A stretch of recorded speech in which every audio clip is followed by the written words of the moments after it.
Gardenia's garden, you are a man. I can't and won't lay with a man, the words haunted her every waking moment. Time stood still as she watched her husband introduce her to his new wife. What had she become then? The old one? She slowly retreated to their room, quietly gathering her thoughts. He barges in, this is not your room anymore. It belongs to my new wife now. Get your stuff and move to the barn, I have no use for you here. Tend to the animals and fields. She looked at the man that had been her everything. Her best friend at some point. She recognized nothing familiar. She quietly picks up her valuable items that she viewed as important as she wouldn't be needing baggage. She heads to the kitchen to pack up the breads and cakes she baked, a gallon of milk, butter and cheese, careful not to forget a water bottle.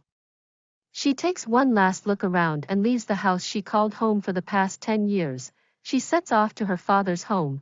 We have no place for you here, Gardenia, her mother. Iris chimes, neither do I have space for another man, her eldest sister, Rose says, mumbling the last part under her breath. There was a chorus of giggles in the room. You can't live with me, the house is too cramped as it is, the second eldest, Hydrangea adds. Neither can you stay with me, you know my husband hates you, says the third eldest, Azalea. I will be headed out to Bloomington the next new moon. Sorry, Gardenia, says Petunia, the fourth and kindest of all. I really do not see why we have to coddle her any longer. After all, she isn't our sister, is she? Camellia, the youngest, snarkiest and weakest of our family, exclaims. She giggles. The silence was deafening as they side-eyed one another. Gardenia fell to the floor and sobbed. She sobbed like she had never sobbed in her life. She fled. She ran as fast as her strong legs would carry her. She needed to just leave. She had no idea where she was headed. All Gardenia knew was she needed and deserved a fresh start. She arrived at Cloverfield, 2 moons later. Cloverfield, the town of luck and the infamous pot o' gold. With her valuables, the gold, silver, bronze and diamond pieces, she got a beautiful little cottage to herself in no time. You might wonder how she came about such riches. Gardenia was somewhat of a collector and she dared venture into the caves and mines her peers were scared to enter. She had a collection of riches by the time she was 12. She got herself the nicest things, laces, silks, truffles, spices, cold-cut meats and anything else she ever wanted. This made her sisters a little bit jealous of her, especially Camellia, the nastiest of the bunch. She always needed a reason to tell lies about Gardenia, but Gardenia just went about her business without a care in the world. She was quite sure Camellia was happy for her misfortune. Hours turned into days, days turned into weeks and weeks into months. No one came looking for her, so she settled into life in Cloverfield. Gardenia invested some pieces and started collecting rare seeds from across the world. She wanted to beautify her herb garden by expanding it. She tended her garden like a mother would tend to her babe. She pruned day and night, weeded, watered, cleaned and beautified her garden. Her little garden and the stray animals she rescued were the only family she needed. Every night before she finished her gardening for the day, she says a little prayer to the goddesses Gaia, honor my sacred vessel and this earth. Mother Bast, hear my plea, a blessing of fertility, goddess Ocean, fill my life with joy and laughter, a precious babe to look after, blessed Demeter, set my path to honor thee, please breathe life inside of me, water, air, earth and fire, bountiful Ceres, I beg you for my heart's desire, protector Bridget, to grant me this would bring me joy, a cute little girl or bouncing baby boy, please mothers, goddesses, fill my need, show me your love and plant these seeds, I am deeply loved. I am deeply blessed. I am my own sacred light. I honor all the goddesses within, by the new waxing moon, bless me maiden Freya. Infuse my blood with creativity, by the full moons, bless me Mother Danu. Open my body to give and receive love, by the fading waning moon, Chronosasia. Remove that which is dead in me and replace it with vibrant life. So mote it be. It became a ritual for her. Every morning and every evening, she blessed herself and the soil around her home. One stormy morning, after blessing and pruning her garden, she heard women whispering and giggling. Barren women deserve barren land. The buxom blonde shouts out at her, "Leave our town before you infect us all," the pregnant brunette says, throwing a rock at her head. It happened so fast, all Gardenia saw was black as the rock hits the side of her head and she collapses. She feels something dry and scratchy touching her skin as light patters of water falls on her face. She Battle for a companion in spring, battle for a companion in spring. For over 30 years I lived my life in a what seemed like a vacuum. I had fulfilled my lust from time to time, but deep down my spirit was an empty bowl looking for the right person to capture my heart.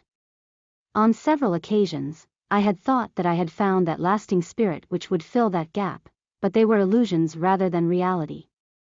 I had several times fooled myself to try and fill the void in my heart. The springtime of my life was slowly fading. My life had been in hibernation for too many years. We as individuals have a period in our lives when our doubts overtake our positive existence. Such was the negativity in my life the year prior to meeting my kindred spirit. I was to meet a woman who made me feel good, but who at the same time, in our early courtship, without my knowledge had reacquainted herself with a past male friend. On discovery this several months into our relationship, I became insecure in my thoughts. I felt the pangs of jealousy, anger, frustration and hurt. When we were not in each other's company, my imagination ran wild as to what she was doing with the other man.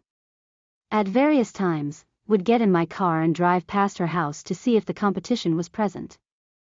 I was to learn, many years later, that her elder son had noticed my car driving past, by its unusual noise, and had informed his mother. If his car was present, I did not know what I would have done. How I would recognize his car had not ever occurred to me. Such was my mental state of mind. One day as I approached her house, I saw him enter his car and followed. How I knew it was him was based on her earlier description, as she had not denied the reacquaintance and had also described his appearance in a discussion we had on an earlier date. On this occasion I was informed that he was missing her and wanted to just be friends, as he still cared for her. At a certain stage in my journey, he seemed to notice that he was being followed. His car turned into a petrol station which was closed, and I too did the same. On stopping my car, I opened the door and walked out of the car to confront him. He did not come out his car but started the engine and exited the garage. I re-entered my vehicle, started the engine and pursued him in the general direction I had noticed he had taken. I did not see his car, but then noticed less than a kilometer from where we had stopped, the presence of his car. It was in a carport at the front of a house on the same street as the garage. I now knew his address. What should be my next action? I had no idea. What was I doing in the first place, was, in itself, crazy. I contemplated going to his home the next day to confront him. I knew his name and now his address. I knew that he had a wife and children, from my earlier conversations with my potential wife, and believed that this approach would be wrong. I decided that the correct course of action would be to telephone him. Due to his unusual name, my investigation revealed his telephone number. This was easy as the telephone directory disclosed this secret. After a week of self-doubt, I decided to make the call on a Sunday afternoon, as I thought that this would be an appropriate time. I nervously rang the number, and the phone was answered by his wife. I asked for him to be informed that he was in the garden working on the spring flower arrangement. I said, "Thanks," and placed the phone on the receiver. On my first attempt I chickened out, my courage failed me. This though was the springtime of my relationship with a potential wife. The second time I rang was a few days later to be informed that he was not at home. I was speaking to his wife and decided the best course of action was to act. I told her who I was and then informed her as to the reason for the call. She indicated her knowledge of the relationship her husband had with the other woman and said that this was not the first time. She also said that this relationship had ended several months ago, and she felt powerless to intervene, but also added that I should physically confront him and give him a lesson. I was again alone. Why I had communicated to his wife, in honesty, was to try to gain an ally, but this did not work. I was hurt and at a loss. What should I do? I spoke to my potential wife as to what I had done and was told that he only wanted friendship, and I was informed that the pursuit was one way. This to me was unsatisfactory. I was not reassured. Maybe a face-to-face meeting would help resolve the situation. I rang him once again, and on making contact he suggested that we meet at his night place of occupation, a restaurant not far from where I lived. I now had an opportunity to meet with him, maybe not on neutral grounds, but what did I care? The day or night of confrontation was before me. I entered the restaurant and asked for him. At this point in time my preference of meeting Wa